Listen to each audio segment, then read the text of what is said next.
Alô, boa noite, estamos de volta para mais uma curtinha do professor, nessa quarta-feira, 30 de abril de 2025, sejam todos bem-vindos. E o assunto dessa tarde não poderia ser outro senão Israel. Israel comemorou o seu Dia da Independência, 77 anos de independência. Mas muitas comemorações que seriam abertas ao público foram canceladas. Isso porque a região de Jerusalém está sob ataque do fogo. Fortes incêndios violentos florestais estão assolando a região de Jerusalém. E por causa disso, então, muitas comemorações para os populares foram canceladas. Muita gente em Israel está dizendo que esses incêndios são criminosos. Uma pessoa foi presa por suspeita de estar colocando fogo na mata ou nas florestas. Seja como for, existe sim essa suspeita de mais um ato terrorista. O Inet.com chegou a dizer que um enorme incêndio florestal colocou o Estado de Israel em emergência nacional, o que se acredita ser um ato terrorista. Na medida em que as comemorações do Dia da Independência se aproximavam, um forte cheiro de fogo e uma fumaça espessa, cinza, deram uma estranha sensação de desconforto, com várias fontes alegando terrorismo e medo de grandes danos ao Museu do Corpo Blindado em Latrum, um importante local memorial. As autoridades, inclusive, pediram aos populares para não irem aos cemitérios hoje, por causa dos incêndios. O filho de Benjamin Netanyahu, Jair Netanyahu, chegou a acusar a esquerda ou a oposição em Israel pelos incêndios. Em uma postagem inflamada, o filho do primeiro-ministro fez uma sugestão que para muitos é infundada, de que a esquerda israelense está por trás dos incêndios violentos de hoje. Ele disse: algo aqui é suspeito, isso ele publicou no X. A esquerda caplanista, disse ele, tem tentado freneticamente nas últimas semanas cancelar as comemorações do Dia da Independência e a cerimônia de acendimento da tocha. Jair Netanyahu se referia aos manifestantes antigovernamentais que, segundo o Jerusalém Post, protestam na rua Kaplan, em Tel Aviv. Disse ele: espero realmente que o incêndio criminoso tenha sido cometido apenas por árabes, sem qualquer colaboração do nosso próprio povo. Árabes aqui também são representados na política israelense porque tem cadeiras no parlamento. Então é por isso que ele está também se referindo, quando fala de oposição, ele pode estar se referindo também aos árabes.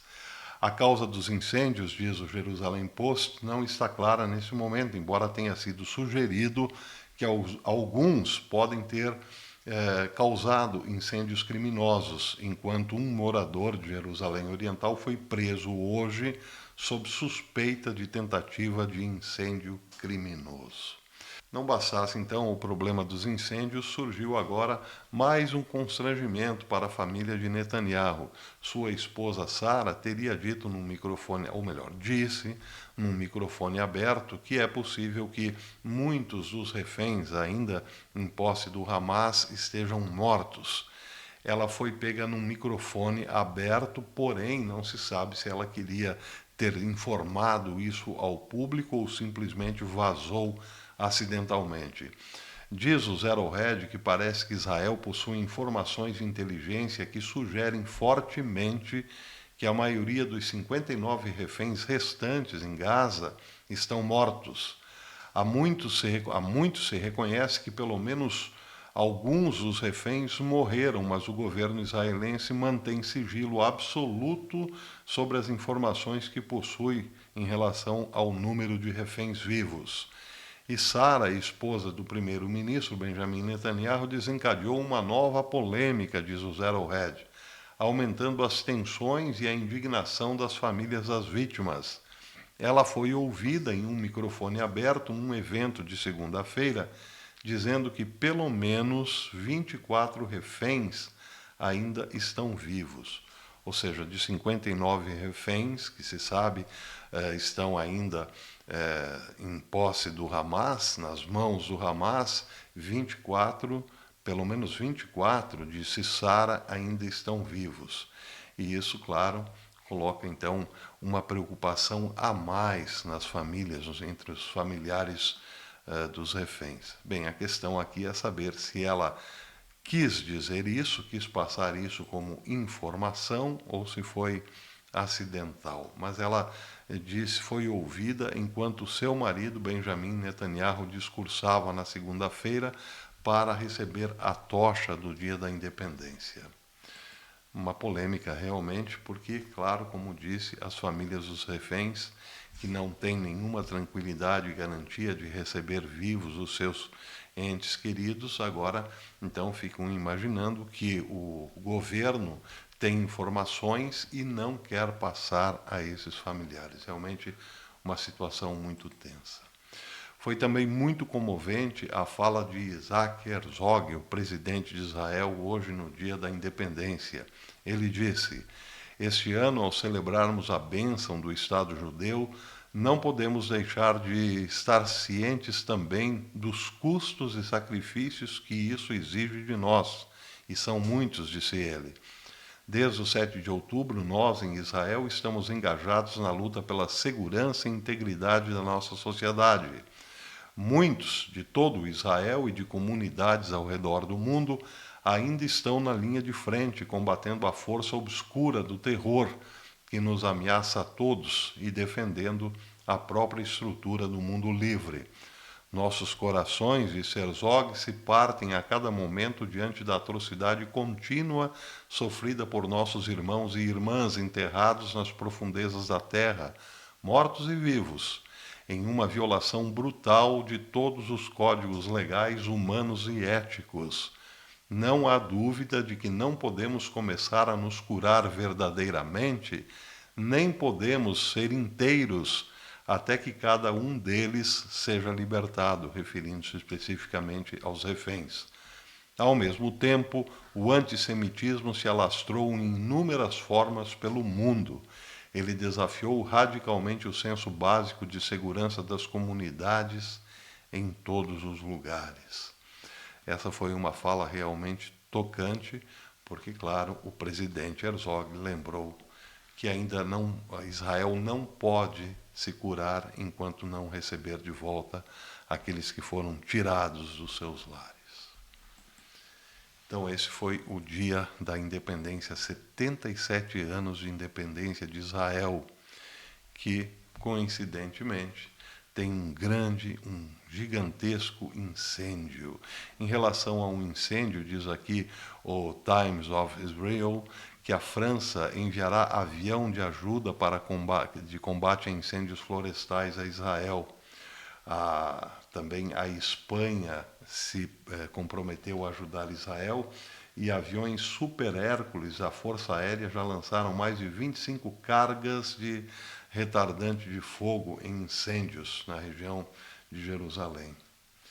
Então esse é o dia dos 77 anos de independência, um dia de lembrar os que foram, lembrar os que estão cativos e combater o fogo. 77 anos é o dia de uma geração, muitos estão lembrando, a geração da figueira, lembrando, claro, das palavras de Jesus. Eu vou ficando por aqui, mas amanhã eu volto. Amanhã é feriado, mas eu volto. Amanhã é dia do trabalhador e eu estarei aqui trabalhando mais um pouquinho. Espero vocês. Até lá, se Deus quiser.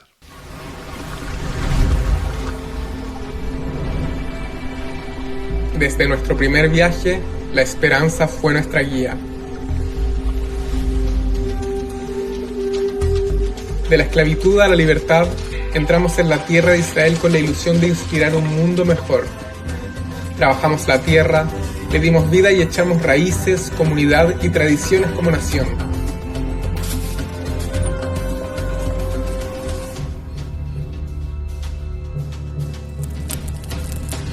Y entonces vinieron los asirios, los babilonios, los griegos, los romanos, obligándonos a dejar nuestros hogares y sueños. dispersándonos por todos los rincones de la tierra. Muchos permanecieron esperando durante más de 2000 años por el regreso, siempre persiguiendo nuestra misión, contribuyendo al mundo.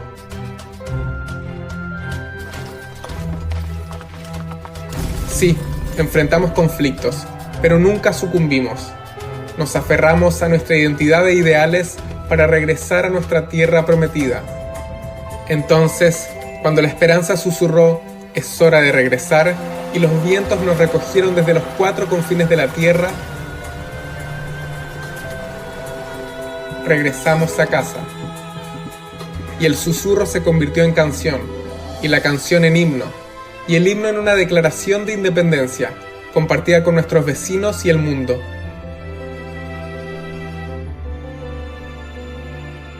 Hubo momentos en los que parecía que la historia se repetía, pero superamos los desafíos. Aún nos faltan algunas de nuestras partes, pero triunfaremos. Porque somos una nación que construye puentes, puentes de esperanza. Una y otra vez, contra todo pronóstico, somos el pueblo de Israel, un pueblo de esperanza.